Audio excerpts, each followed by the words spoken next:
There is so much that goes on in the Public Utilities Department.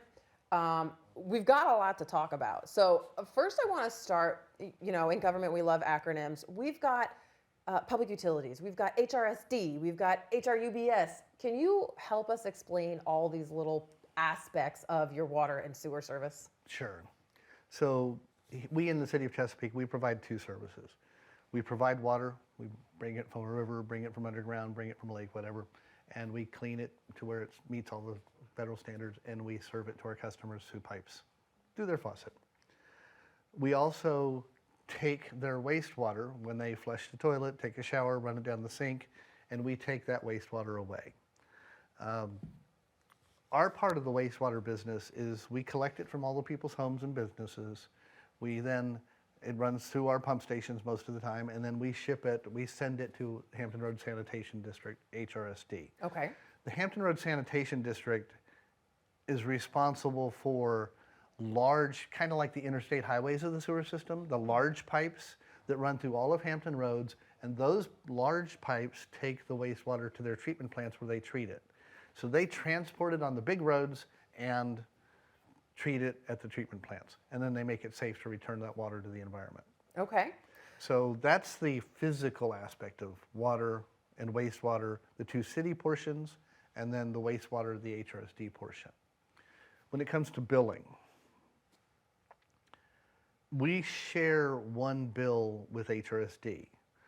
So the reason for that is that our customers get fewer bills. One, it is based on exactly the same information, because that bill is based off of our water meters.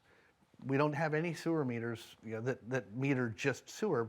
They'd be messy, frankly. They're not nearly as accurate as a water meter. A clean water meter is very accurate. It's more difficult to meter and measure wastewater. And so their readings and their portion of the bill is based off of our meter readings. So it is easier for the customer to get one bill instead of two, and also it costs us a lot less money. We don't have to mail out 450,000 bills a year. We don't have to pay the postage, buy the envelopes, all of that process, because HRSD is doing it anyway. And since two organizations have to do it, why not cooperatively share and save our customers over $1 million a year? Wow. So by using HRSD's billing service, which is Hampton Roads Utility Billing Service, that's that subset, by using that, we're saving our customers over $1 million a year. That's why we share a bill. And the unique thing within the city about public utilities, Public Works, most of the other departments, they are funded through the general fund, which, essentially taxes. You guys are funded directly from your customers. You're an enterprise fund? That's correct. Can you explain that? So we are a self-supporting, self-funded subset of the city. So we don't get any money from taxes. Okay. All of our revenue comes from our own sources, that being the biggest source, of course, being the payment from our customers for the services we provide. They pay us for the water we provide. They pay us for the service of taking away the sewer. So those are our primary sources of funds. And they are the source of all of the revenue we receive, unless it's a federal grant or something like that. So everything we do is customer-based. So we really are an independent business that is a subset of the city when it comes to how we get our funds and where our money goes. We don't spend money to the general fund except for services directly provided, and we don't receive money from the general fund except for services specifically provided. What happens when you have the larger projects, like you've got to replace main piping sections or all those other projects? Does that also come directly from the funds that customers pay in? Yes, it does. Maintaining our system, just like a homeowner has to replace the roof on their house every 10 or 15 years, or buy a wash machine, or whatever it may be. Just the same way, we have to maintain our own systems as well. Ours are controlled to a certain extent by the federal government of what we have to, the standards we have to maintain. But yeah, so we've got piping systems and pump stations that were built back in the 1920s, some in the 19-teens. And then we've got others that were just being built last year. So we've got our system ranges in age from over 100 years old to brand new. And so part of the revenue we receive from our customers is going to replacing those old components of our system. Again, just like upgrading the wiring in your house or replacing the concrete driveway when it cracks to the point that you've got to fix it. So it's the same kind of thing, but on a much larger scale. And that is not unique to Chesapeake. The the water and sewer infrastructure in the country really is aging. So this is something that we're going to have to be aware of moving forward, that these things have a shelf life and it's going to need to be replaced. Exactly. And the thing is, people don't see it. Yeah. But just as the road gets older and just as the bridges get older, so do the pipes underneath there. Yeah. And you think about it, they're in a pretty harsh environment. Those pipes have been laying in the ground for over 100 years, some of them. What would I look like if I'd been laying in the ground for 100 years? You know, it's not a pretty picture. Yeah. And some of the underground environments are harsh. And then you also think about the wastewater. It's not just the toilet, it's not just the shower, it's not just the sink, it's everything that comes from inside a building, be it industrial or your home. Everything that you pour down the drain goes through that sewer line, mixes up and goes on down that sewer line. And that's a pretty harsh environment. So the pipes are attacked from the inside as well as from the outside. So we try to make sure that we pick pipe materials that work right for the environment, both external and internal. Sure. But over time, they have to be replaced and they have to be repaired. For the water system, it's a system under pressure. So any system under pressure gradually, at some point, is going to have a leak. Our system has leaks, and everybody's home system has leaks. And the leaks occur, you know, there are common points that are the most prolific, most common points at which you have a failure or a leak. And let's distinguish between what the Public Utilities Department is in charge of and the portion that a landowner, a homeowner is in charge of. Where's that line? Okay, that line is the meter. Okay. So my water comes into the meter, my water flows through the meter. When it flows out of the meter, it's no longer my water. It belongs to the customer. Okay. And at that point, they can do with it whatever they want to do with that water. Yeah. Okay, it's entirely their property and their ownership and their responsibility. So the pipes that come out of the meter are the customer's pipes. And everything in their house, everything in their yard, that's owned by the customer. The meter, the backside of the meter is the line of ownership transfer. Okay.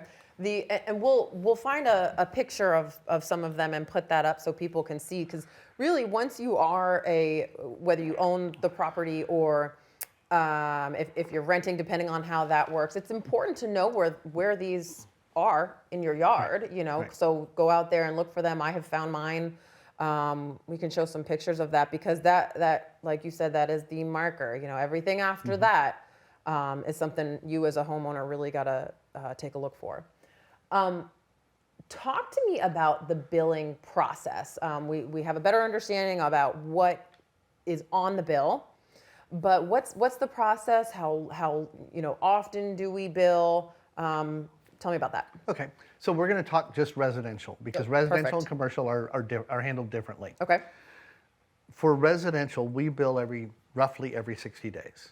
And we are sending out bills, reading meters, sending out bills every day or every other day for sending out the bills. So it's a continuous process as we go through our customer base and work different areas of town reading the meters.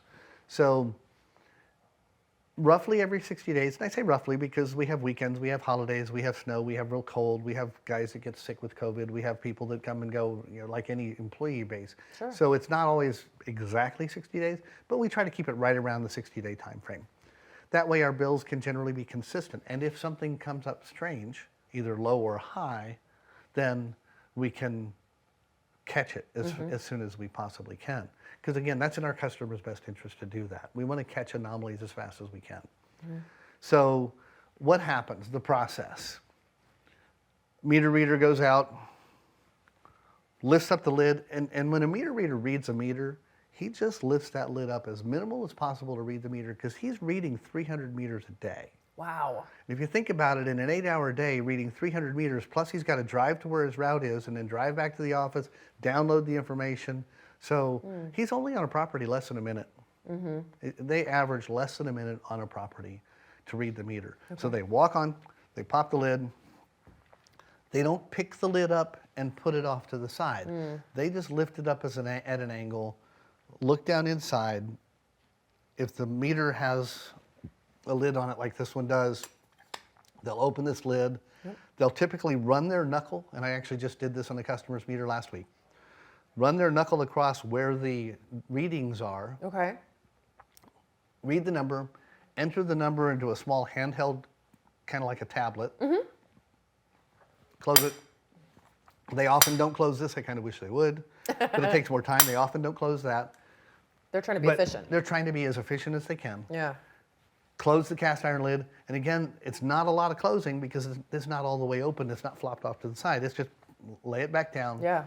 and then go on to the next one. Okay. So you often can't tell when a meter reader has read the meter. Part of the box will look different maybe because some of the grass might have gotten underneath it, if there's grass that's been furrowed over and growing over. The other half, the other 2/3 won't because they won't even lift it enough to have dislocated it. And I assume that's kind of the point, because while I guess we have an easement or something to allow us to go there to check it, it's also not our property. So these guys, these folks aren't trying to come up and, make all sorts of a mess around there. Well, you're absolutely right. A, they don't have time. B, it's not their responsibility to do that. Yeah. And C, the property line, the actual ownership of the ground, generally is right about where the meter is located on that back side. Okay. So the ownership of the service line generally coincides very, very closely with the ownership of the ground. Okay. So everything on that side is normally owned by the customer, this side owned by the city. Gotcha. All right. Or, as you mentioned, with an easement for the city to have the authority to be able to work there for the water business. Okay. So about 300 meters a day. That's wild. But there's not necessarily like, oh, my meter is read at the end of every other month, or because like you said, there is sort of that flexibility in the timing. Yeah. So we do what we can to keep it that way. Okay. So just as an example of good business, Thanksgiving, Christmas, Veterans Day, the November, December, January holidays, Yeah. those are long weekends, and those are lots of long weekends in one 60-day period. Right. So we generally actually try to get a little bit ahead prior to those holidays because we know we're going to fall behind. I would rather not pay overtime for my employees to have to read meters, but we want to keep the meters on schedule. So we often get temporary staff and plus up a little bit before the holiday period so that we are at about 57 days. Okay. So that as we hit the holidays, we lose a few of those days. Also, when we get hit with weather, our most common weather delays for meter reading happen in January, February because of snow or cold. We really don't like popping meter lids when it's 20 degrees outside Okay. because that lets the heat out. Oh, yeah. And it increases the chance a customer's line is going to freeze, and we don't want to do that. Okay. What about any checks and balances that are in place? So as they're reading meters, they put it in their iPad or, whatever it might be, their tablet. It kind of gets put into a system. What kind of checks and balances do we have overall when something jumps out as, "Ooh, that's a really high consumption," or, "Wow, those people didn't use anything"? Like, what's going on? Okay, so our system automatically, we have parameters that when all of the numbers get entered into the computer, we have what we call a high-low report. That says if a reading is 0 or 1, that flags. If a number is, and it has a little calculation, if it is 20 consumptions more than normal, the average for the last 12 months for that customer. So if you use anywhere from, let's say, 10 to 15, which is an average customer, 10 to 15 consumptions, and if we get one that has a reading of 35, Yeah. that would be 20 more than normal, then that kicks out as well. Okay. So those anomalies are automatically kicked out of the system. And they then get human eyeballs looking at those numbers to say, okay, what do we see? What do we think? those human eyeballs have the information from the account. So if the customer's called us and says, "Hey, we're going to be using less water this week," I've never done this myself, but we're going on vacation for a month or something, or if they've had their water turned off for part of that month, we would catch that.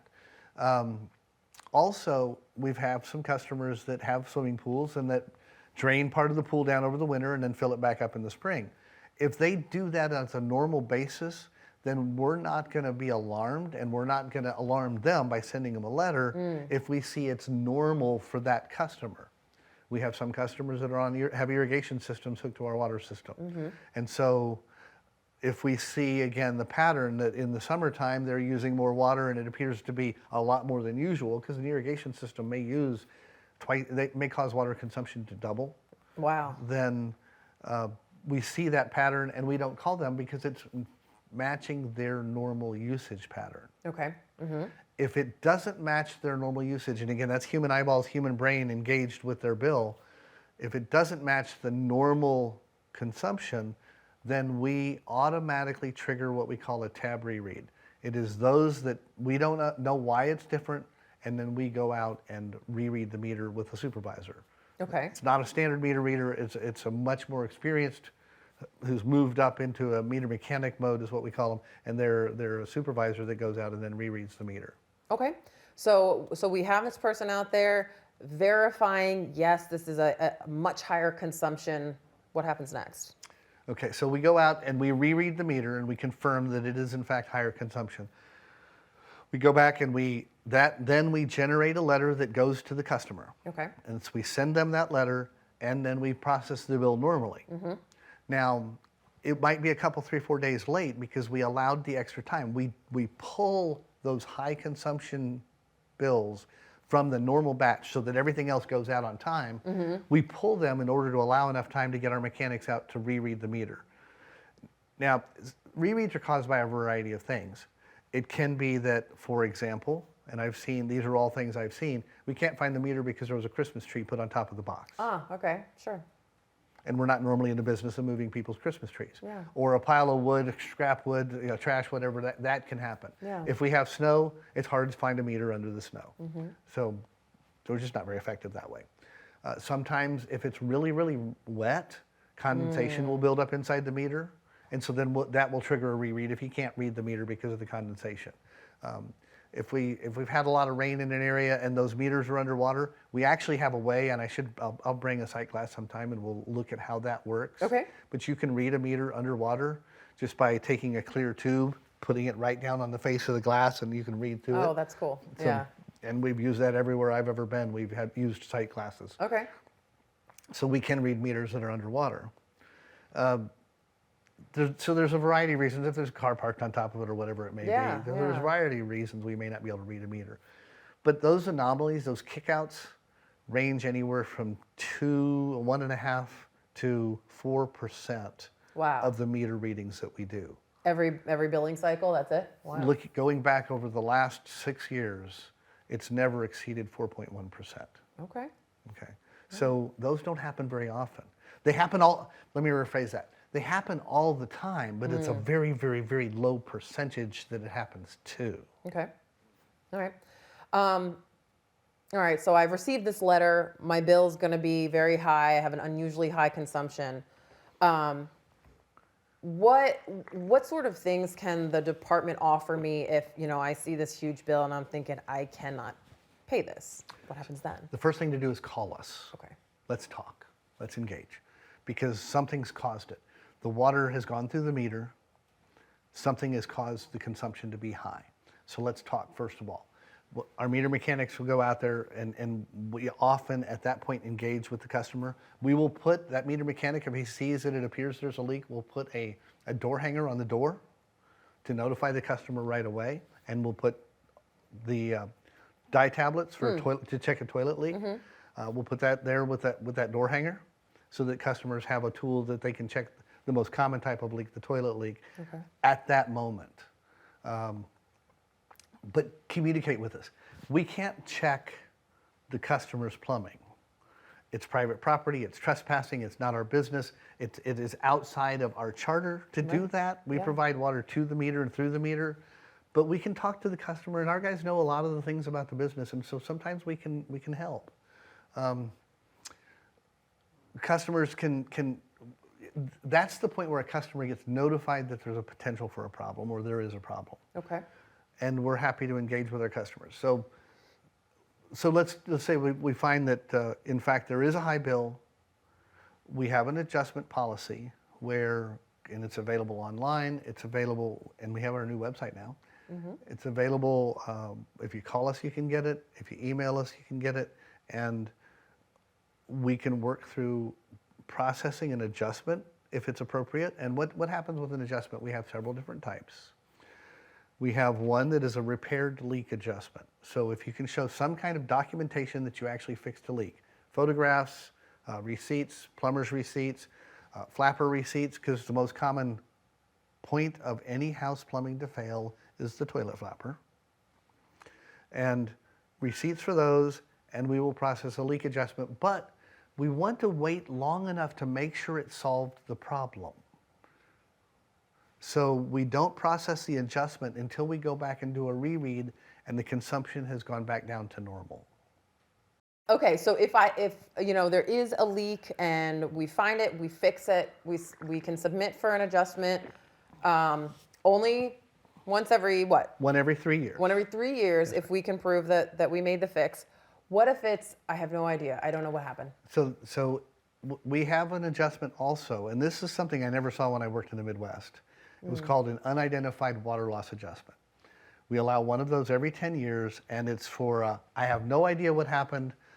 We can't find anything, but my water consumption was high for this period of time. Yeah. For this billing period, but it's gone back down to normal. We have that unidentified water loss adjustment. I would love to take some time now to address some of the common rumors, concerns that we tend to hear. So let's jump into that.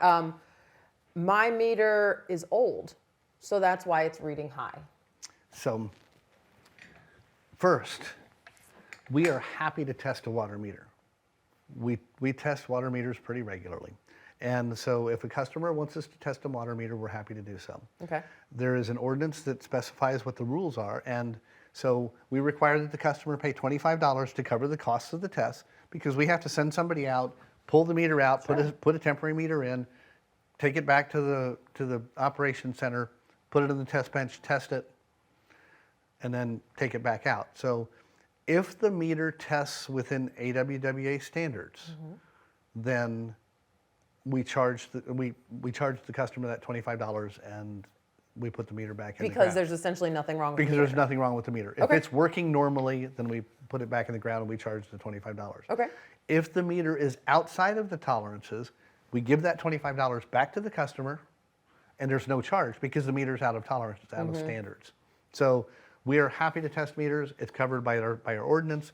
It's a pretty simple process. And if the customer wants to come down and watch us do the test, they are welcome to come down. It has been a service we've provided for as long as I know.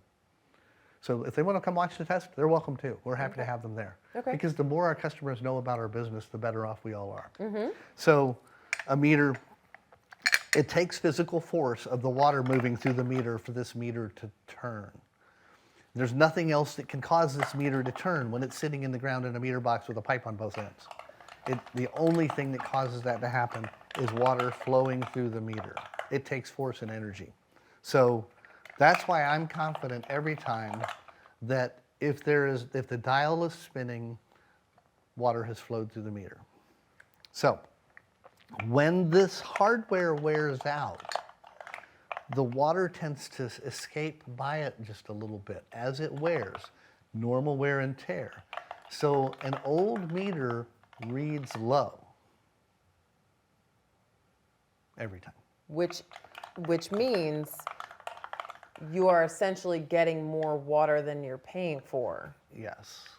So on the city side, that's not good because we're paying to create this drinking water and send it to you, but then you're not necessarily paying for as much as you're using.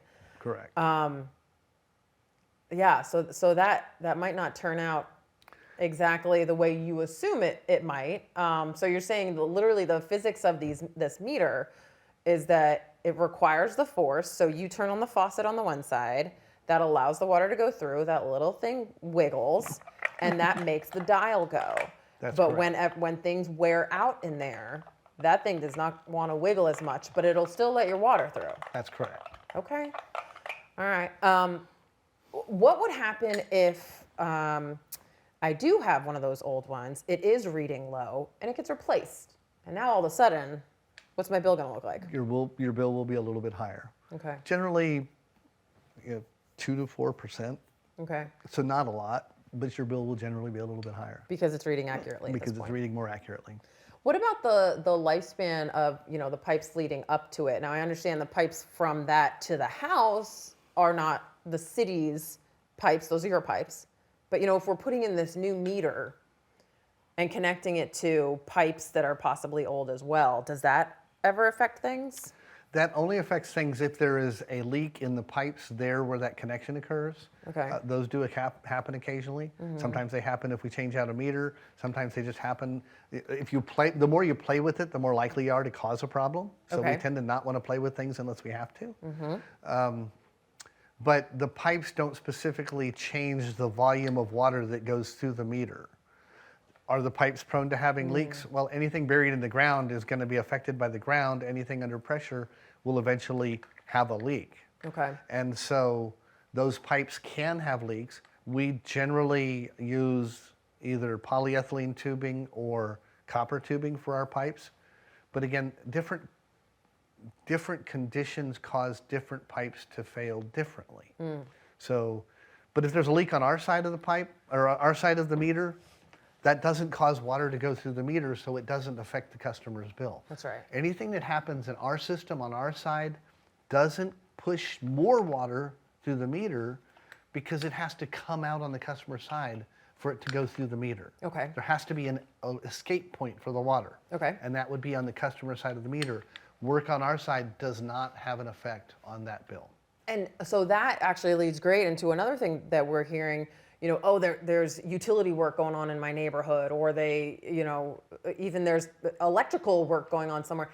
Any of that other work going on in the neighborhood, down the street, could that have affected something in my water meter or my piping? So the basic answer to that is no. Okay. There's two little caveats.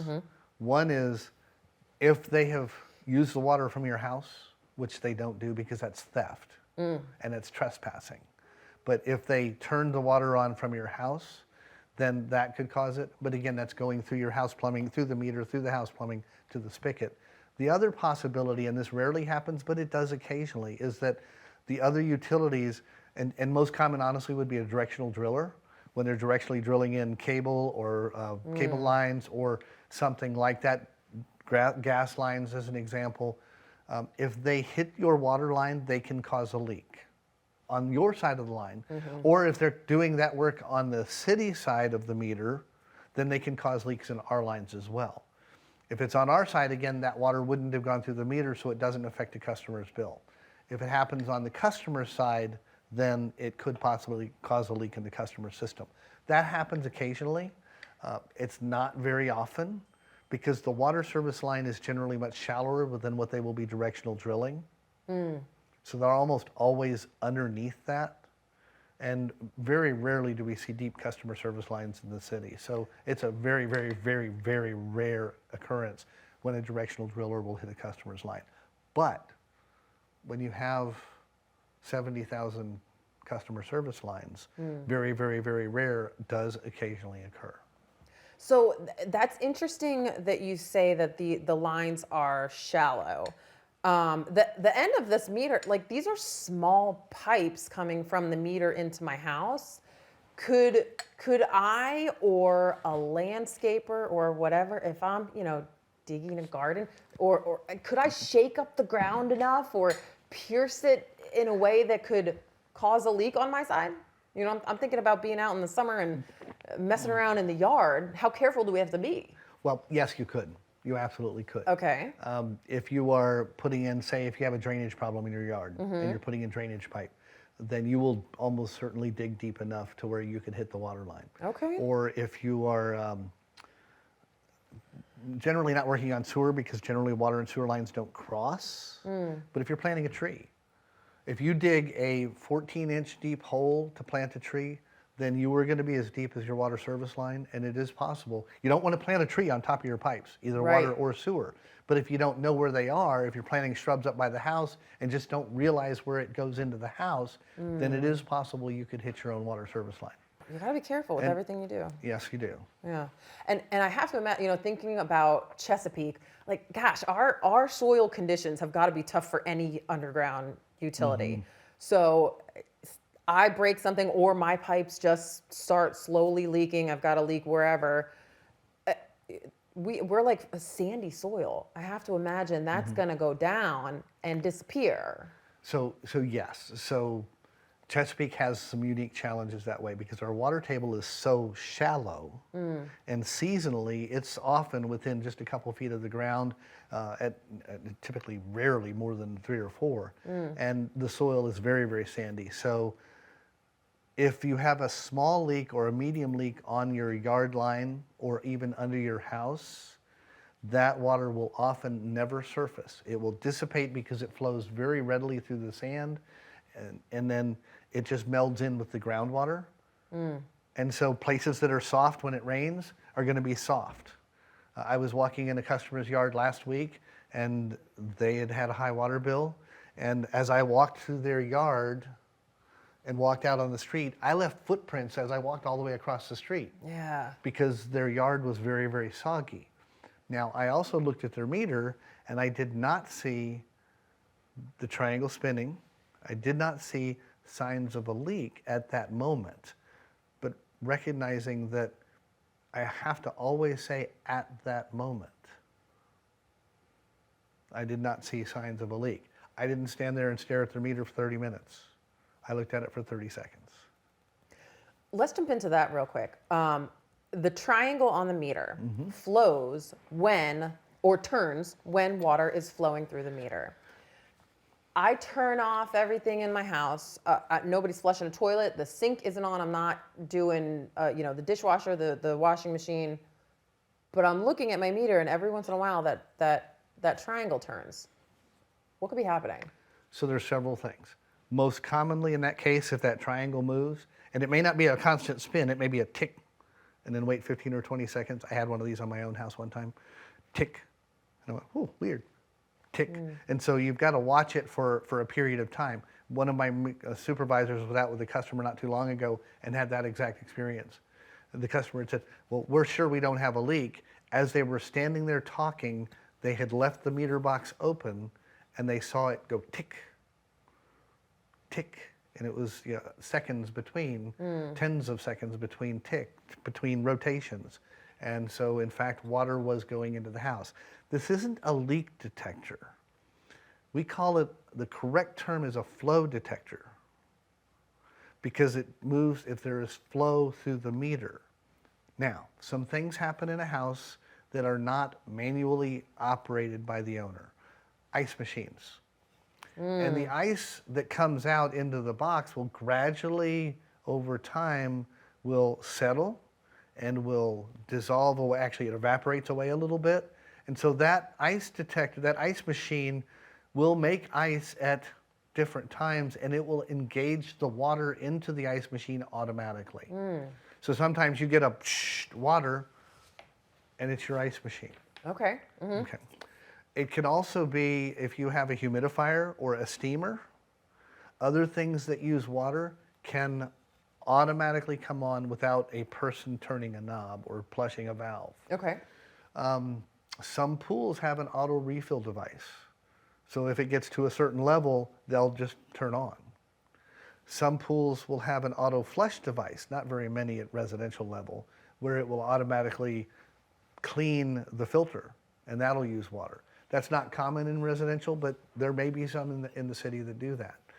So there are some uses in a household. Humidifier. If you have a water treatment process of some sort, if you have a small filter or or something of that nature in your house, those always have a drain built in, so those can be invisible and those can use water as well. Okay. So there are some things in different homes in the city that will cause water to go through that isn't managed by a person. Those aren't very common, except the ice machine. So if you see that triangle turning or going tick, tick, tick, with 10, 15, 20, 30 seconds between rotations, then water is going somewhere. I don't know where. I can't tell you where. However, I can tell you that water is flowing through the meter and going somewhere in and then also out of the house system. For it to be going tick, tick, or spinning, the water is going somewhere and it's coming out of your system somewhere. Okay. The most common leak is a toilet flapper. The most common leaks of all are toilets, either overflow tube or the toilet flapper, and the most common of those is the toilet flapper. It's a $4 part. It's in a relatively difficult environment. It gets operated all the time, every day. And it's just a little piece of rubber. And it has to sit down on that little piece of plastic. And so that's the most common type of leak. Another common thing that we hear is, I had this high water bill, so I brought in a plumber or a leak detector to come in and look for a leak, and they're telling me there's no leak. What could this high consumption be coming from? So I fall back to the toilet as being the most common point. And at the moment we check, and if you notice that I talked about at the moment I looked at the meter, there was no indication of a leak. Have you ever jiggled your toilet handle? Why? Because that makes the flapper Because you heard solidify, something that sounded like a trickle of water. Yeah. And that toilet, so you jiggle the handle. What you just did by jiggling the handle, if it worked, is you stopped the leak. Yeah. So if the person checks after you jiggle the handle, or if that flapper just gets down and seats right, then there's no leak found. But if that person had checked before you jiggled the handle, they might find a leak. Let me explain why might. Toilet tank, float, and it's either a float that goes up and down on a stem, on the valve assembly itself, or it's a float that is on an arm that's a big round ball. Float comes up when it's full. If a little bit of water is seeping out that flapper, then the float will slowly go down as the water level goes down. And when it hits the point that it triggers the valve to open, then you'll hear water flowing into your toilet. And it'll flow for 15, 20 seconds, 30 seconds. And it'll fill the toilet tank back up. And the float goes back up. Then the water seeps around that flapper, seeps around the flapper. 5, 10 minutes later, 3 minutes later, it just depends on how much of that leak there is, how big it is. That ball slowly goes back down. And then it hits that trigger point and it fills back up. So during that period, 3, 5, 8, 10, 15 minutes, whatever it is, there's no indication of a leak unless you're physically checking in that toilet. But then the water gets used up and this meter will spin and that triangle will spin every 3, 5, 10 minutes, whatever that frequency is based on how much water is leaking out. So you can't see those leaks. You don't hear the water flowing in your system because it's not. Okay. It only flows to refill the tank. I have to imagine, and me as a homeowner, it is a little bit scary to think that I could have a really high water bill and not know about it for 30 to 60 days, wherever we are, within the process. What are we doing at the city to make that part of this a little bit better? Because it's not the city's job to determine where the water is going, but I also, as the homeowner, I need to know when there's a problem. How are we going to make that better? Okay, so it's going to take us about $25 million. Okay. And we've saved the money, we've appropriated, City Council has approved the project to get smarter meters that can give us information faster and easier. And then also, because we can get the information faster and easier, we will, once we replace all the meters with smarter meters, we will convert to monthly billing. And what that does, and that to me monthly billing is so much better than bi-monthly for a variety of reasons. One, we budget based off a month. Our paychecks come every 2 weeks or every month. That's our whole home financial universe is built around monthly bills. And those other offshoot bills cause us challenges. It does for me anyway. Sure, And I think it does for most people. Yeah. So a bi-monthly bill is almost kind of a surprise every other month. I was like, ah! And so monthly billing is just better to plan for a person, for a normal human being. Secondly, if there is a leak of any sort, a monthly bill, you know about it twice as fast. Right. So it only leaks for half as long. So the volume of the leak is way smaller. Most leaks get worse with time. So the volume of the leak is half as much or less with monthly billing than with bi-monthly billing. But to convert to monthly billing isn't simply a matter of reading the meter reading the meter once a month, twice as often.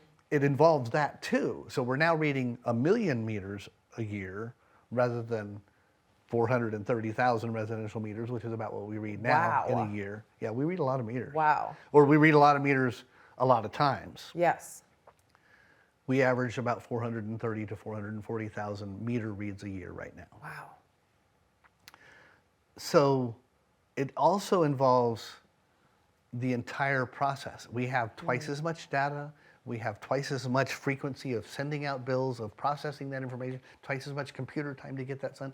And so it takes every step of that process. It takes twice as many people paying their bills, or bills being paid twice as often. So we're receiving the funds twice as much. So it's not just a matter of the meter readers, it's every step in the process has to be doubled in capacity. That's why we want to wait till we have smart meters, because then we have better capability to read the meters and better capability to process the information, and we can then send the bills out with a higher frequency. That's going to take us 3-4 years to get there, but we're working on it. We've already started some of that process. So we're making progress, and we have the funds available. It's just taking time. And unfortunately, right now with the supply chain challenges, we started the ordering process for smart meters last summer, and they'll be in this summer. Wow. It's just been hard. So we're working on it. We're working on it. Yeah. We want to be there. I promise, I swear I want us to be there, because it's better for our customers. It's better for the utility, because generally what's better for our customers is better for us too. Yeah. It makes life easier all the way around. But what we don't want to do, what would be a real mistake, would be to estimate the read and send out monthly bills on a non-reading. Because then it gives the illusion that everything's fine when there is in fact a leak. And you make the problem way worse, because they say, well, I got a bill this month and it said everything was good. Then the next month I get a very large bill. And yet, how did that happen in a 1-month period?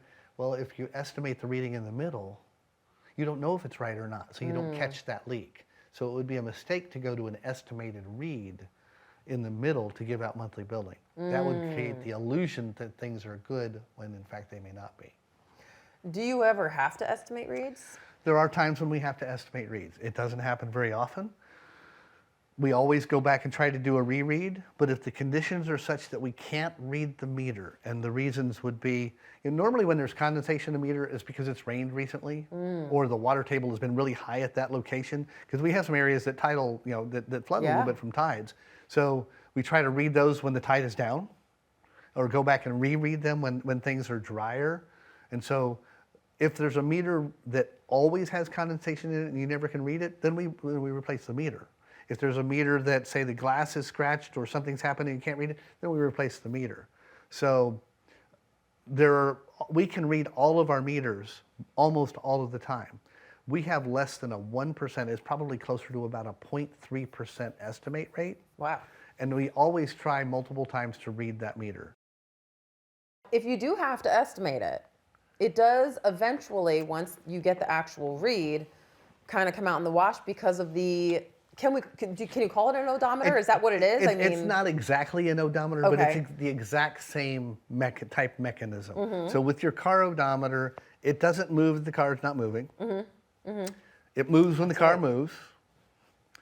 And if you read it once incorrectly, that reading is just a number. It has no effect on the actual number on the odometer or on the dial. So the next time somebody comes in and reads it, he's going to read the right number. So it is essentially self-correcting. That's why going back out to reread when we have those anomalies will identify if there was an error made in the reading. I will never claim we're perfect. I'm not, my troops aren't. We hold them to very, very high standards. If a meter reader can't read 99% or better consistently, then they find another job because their job is to read meters and read them accurately. But we give them time to learn how to do it and get practiced and trained. But if somebody then comes back out and rereads the meter, it's going to read right. It's the number that's wrong, not the meter. So when they read the meter the second time, they're reading the right number. That incorrect reading has no bearing on the actual number on the meter. So it is a self-correcting system. You're still paying for the same amount. That's correct. Yeah. All right, David. So I'm a Chesapeake resident. I'm nervous now, knowing that, like, gosh, my toilet could be leaking. I could have a leak underneath the house, and it's just dripping away into the sandy soil and never know it. What can I do? What can I do to be proactive, to be careful, to avoid getting that surprise bill in the mail? So, one is many plumbers will recommend, and many utilities will recommend that you put dye in all of your toilet tanks. Okay. Every 6 months. Well, wow. Okay. I need to do that. Me too. And now I've replaced 2 toilet flappers in the last year because they were leaking. I've replaced every toilet flapper in my current house. I've been there for 8 years. I've replaced all of them at least once, several of them twice, one of them 3 times. One of them I put in a brand new toilet flapper. It leaked from the first day I put it in. That happened in my house, and I blamed my husband and his install. But perhaps that actually happens, like. Sometimes it's not the flapper, sometimes it's what it seats on. Okay. It may just need to be cleaned. Because if you have a little piece of anything, because you've got metal hardware in there, if you have a little piece of rust off that metal hardware that gets caught in that flapper, then that will cause that little seep. Okay. And so it's not just the flapper, but it also has to seat against that plastic ring that's underneath it. And either part of that can cause a leak. Okay. A very small seep or a larger leak. Chains, those metal chains from the handle down to the flapper, sometimes those get hung up on the flapper. Those cause big leaks. Those cause lots of water to flow lots of time. Okay. It'll flow the full capacity of what can come into your toilet and go out. And so that's the worst type, but those also are sometimes self-correcting because the turbulence of the water, as it's running in that inlet valve that's on the bottom of the tank, runs in there and then comes out through the flapper valve. That water moves around a lot, and sometimes that chain where the flapper's caught on the chain will come loose, and then the flapper closes down. So that's another way that's it can an happen invisible without leak. us knowing it. That's correct, and that's an invisible leak. Okay, so as a homeowner, I'm gonna maintain my toilets. Maintain your toilet. Put dye in every 6 months or so, and see if the dye comes up in the toilet bowl. Okay. Toilet bowls are not all created equal either. Toilets. Right. So yes, and there's a whole range of not just quality but volume of flow. Okay. So an old, say a 1980s toilet will usually flow somewhere around 8 gallons a minute. Wow. The low flow toilets were adopted in the late 90s, early 2000s. Okay. And they'll flow, typically 3 to 4.5. Sometimes as much as 6, depending on the generation. Modern toilets will generally flow anywhere from 3 to 4.5. So the volume of water that can escape from a toilet may be dictated by the design of the toilet and the age of the toilet. So if you have the means, it might be worth upgrading the actual toilets to. Yes. I mean, I'm thinking about what I'm going to do. You talk about leaving the house for a weekend and leaving the shower running. I can't really help you with that, but I do. My dad instilled this in me that when we leave for the weekend, I turn the water off at the toilets. I mean, does that make sense? Does that at least help the toilet issue? Well, that's the most common cause of a leak. Okay, And it's so the if you- toilet. yeah, is the toilet. That's another way to find a toilet leak. If you turn it off At the and the toilet. water drain at the toilet, Uh-huh. one, that's a good practice because that keeps those valves good. Because Okay. valves can get stiff. Okay. But if the water drains out, then you know that you had a leak of some sort. And when you turn that back on, if water flows through it, then you were leaking water from that toilet. Okay. Going down the drain, Another way disappearing. to know. Another way to know. The last toilet that I repaired, which was about 2 months ago in my own house, when I turned that valve off, the valve didn't turn off all the way.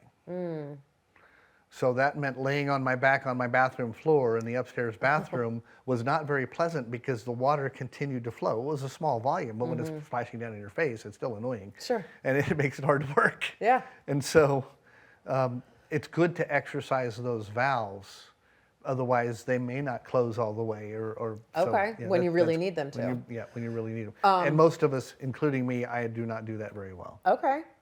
So another thing I'm thinking as a homeowner, know where your lines are. Obviously know where the meter is, know where the lines enter your house so that you can kind of be careful or be like, oh, I just planted that tree and there go the roots. And should we, when we leave the house, should we turn every house, I assume, has like a main water shut off? Houses are supposed to have a main water shut off. Okay. I can't swear that they all do. And Okay. we've got all age of houses Right. in the city. So frequently they're in a garage. Okay.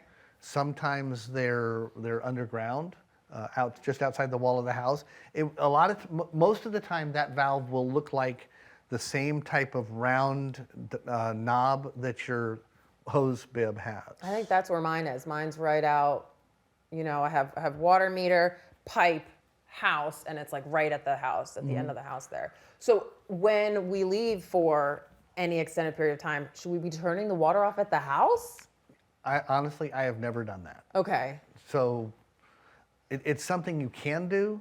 Like that If you're- doesn't hurt it at If you're all? going to turn your heat off in the wintertime, absolutely, you should winterize your system. Okay. So, for example, Oh. folks that may go to Florida for a month or two in the wintertime, if they're going to turn the heat way down, then yes, I would recommend turning the water off to your house. Okay. Because if something happens, if the power goes out, or if the gas, you have a problem with a system of any type, and your house doesn't stay warm, then yes, it can freeze. And so I would recommend Okay. turning the water off, and not just turn the water off, but have a plumber come in and winterize the house. Okay. So winterizing the house, for example, would be draining the lines. Okay. Yes. Because if the house gets at 20 degrees and your lines are full, even if the water's turned off, then they can still freeze. Frozen pipes, that's a whole. Yeah, that's a totally different Yeah, topic. yeah. And it's a topic of several hours of its own. Okay. And leaving the house for an extended period especially. Okay. But normally when I leave the house for a week to go down to the Outer Banks on vacation with my wife's family, Yeah. we don't turn the water off. All right. So there is one other thing. We don't object to customers reading their meters. Okay. We do object to customers messing with them and manipulating them, because you shouldn't do that. That is illegal because they're our property, but also it can cause problems. And then that causes problems for the customer and for us. So, but reading the meter, I have no objection to a customer going out, reading their meter, lift the lid, do the same thing. Do the knuckle across the numbers, write down the numbers. And if they see a problem, call us. Call us. We are Chesapeake residents. I live here. These are my neighbors. These are folks that my wife goes out and does girl things, has girl events with. And they say, Elizabeth, could you ask your husband, because my last water meter reading, and one of them did this about a month and a half ago, my last water meter reading my last bill was for one. It was tiny, and I don't know why. And I'm afraid I'm gonna get a huge one the next time. It turned out her meter had broken.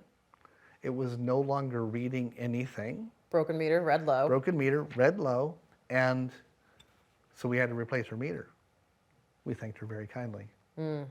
So we don't mind customers going out and reading their meters. And frankly, it makes it easier for my guys to read the meters because they've been lifting the lid and doing all of those other things, and probably cleaning their box out a little bit. So we don't object to that. I would ask that they put this back down because it protects the glass. So we're going to maintain our part of stuff. We're going to keep an eye on the toilets. And if something worries us, if we have concerns, we're going to give you a call. Give us a call, send us an email, Okay. reach out to us.